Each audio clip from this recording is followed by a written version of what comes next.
기초단체장 한 명을 뽑는 선거지만 여야가 총력전에 나서면서 판이 커진 이번 선거.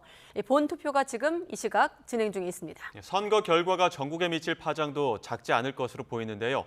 여야는 투표율을 주시하고 있습니다. 취재기자 연결합니다. 김경수 기자. 네, 국회입니다. 아침 6시 시작이 된 투표, 이제 종료까지 한 4시간 정도 남아 있는데 지금 분위기 전해주시죠. 네, 선관위가 집계한 서울 강서구청장 보궐선거 투표율은 오후 3시 기준으로 38.9%입니다. 사전 투표율 22.64%와 우편을 이용한 거소 투표율까지 모두 합친 수치인데 직전 지방선거와 재보궐선거의 같은 시간대 투표율보다는 다소 낮은 수준입니다. 이번 선거에 당력을 쏟아부은 국민의힘과 민주당은 지지층의 투표를 독려하며 투표율 추이에 촉각을 곤두세우고 있습니다. 보통 보궐선거 투표율은 30에서 40% 수준인데 오늘 투표율이 얼마나 나올지에 따라 선거 유불리가 갈릴 수 있기 때문입니다. 국민의힘에선 강서구가 민주당 강세 지역이지만 격차가 많이 좁혀졌다며 전체 투표율이 50%를 넘어설 경우엔 김태우 후보에게 승산이 있다는 전망도 조심스레하고 있습니다. 반면 민주당은 윤석열 정부의 경종을 울리려는 민심이 높은 사전 투표율로 나타났다며 진교훈 후보가 두 자릿수 이상 득표율 차이로 승리할 거라고 기대하고 있습니다. 오늘 저녁 8시에 투표가 종료되면 곧바로 개표가 시작되고 당선자 윤곽은 오늘 밤 늦게 나올 것으로 보이는데요.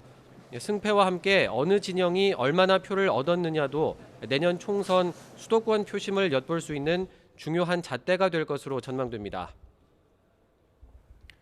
네, 이번엔 국회 국정감사 내용도 짚어보겠습니다. 국감 2일차인데 오늘도 곳곳에서 파열음이 나고 있다고요. 네, 오늘은 법사위와 교육위, 외통위 등 모두 8개 상임위에서 국정감사가 열리고 있는데 곳곳에서 여야 신경전이 이어지고 있습니다. 법사위 국정감사에서는 야당 의원들이 윤석열 정부의 인사 문제를 지적하며 한동훈 장관에게 법무부의 인사검증이 부실한 게 아니냐고 따져 물었습니다. 그러자 여당은 지난 대선 당시 대장동 허위 인터뷰 의혹에 대한 철저한 수사를 강조하며 민주당을 향해 역공을 폈습니다. 이재명 대표 영장 기각을 두고도 민주당 권칠승 의원과 한동훈 장관이 설전을 벌이기도 했는데요. 직접 들어보시죠. 그 백현동 사건에 대해 가지고 이번 법원에서 영장 심사할 때 직접 증거가 부족하다 이렇게 이야기했잖아요. 그걸로 구속된 사람이 굉장히 많죠. 이게 도대체 그리고 지금 진행되는 상황에서 영장 한번 기각됐다고 그걸 가지고 무죄받은 것처럼 잠깐만요. 말씀하시는 거 너무 오래 그러시네요. 제가 봤을 때 확증 편향을 갖고 계신 거예요. 위원님이야말로 죄가 없다는 확증 편향을 갖고 계신 거 아닙니까? 이외에도 통일부 등을 대상으로 한 외교통일위원회 국정감사에선 9.19 남북 군사 합의 실효성을 두고 여야가 공방을 벌였습니다.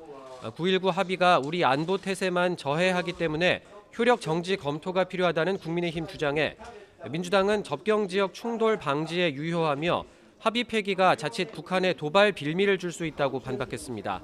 지금까지 국회에서 전해드렸습니다.